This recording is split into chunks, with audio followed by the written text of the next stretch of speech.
ಒಂದು ದಿನ ವಿಕ್ರಮ ರಾಜನು ಬೆತಾಳನನ್ನು ತನ್ನ ಭುಜದ ಮೇಲೆ ಹೊತ್ತು ಕಾಡಿನ ಮೂಲಕ ನಡೆಯುತ್ತಿದ್ದನು. ಆ ಸಮಯದಲ್ಲಿ ಬೆತಾಳನು ಒಂದು ಪ್ರಶ್ನೆ ಕೇಳಿದನು. ಓ ವಿಕ್ರಮ, ಈ ಪ್ರಶ್ನೆ ನಿನ್ನ ಜೀವನವನ್ನೇ ಅಲ್ಲ, ಎಲ್ಲರ ಜೀವನವನ್ನೂ ಬದಲಾಯಿಸಬಹುದು. ಬೆತಾಳನು ಹೇಳಿದನು, ಒಬ್ಬ ಮನುಷ್ಯನಿಗೆ ಯಶಸ್ಸು ಬೇಕು. ಆದರೆ ಜೀವನದಲ್ಲಿ ಸ್ವಲ್ಪ ಕಷ್ಟ ಬಂದರೆ ಅವನು ನಿಲ್ಲುತ್ತಾನೆ. ಜನರು ಟೀಕೆ ಮಾಡಿದರೆ ಅವನು ಬಿಡುತ್ತಾನೆ. ಒಮ್ಮೆ ಸೋತರೆ ಅವನಿಗೆ ನಂಬಿಕೆ ಹೋಗುತ್ತದೆ.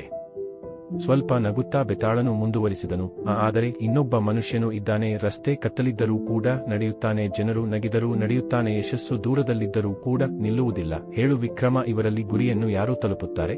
ವಿಕ್ರಮನು ಶಾಂತವಾಗಿ ಹೇಳಿದನು, ನಿಲ್ಲದೆ ಮುಂದೆ ನಡೆಯುವವನೇ ಗುರಿಯನ್ನು ತಲುಪುತ್ತಾನೆ. ಯಾಕೆಂದರೆ ಯಶಸ್ಸು ಶಕ್ತಿಶಾಲಿಗಳಿಗೆ ಮಾತ್ರ ಸಿಗುವುದಿಲ್ಲ, ನಿಲ್ಲದವರಿಗೆ ಸಿಗುತ್ತದೆ.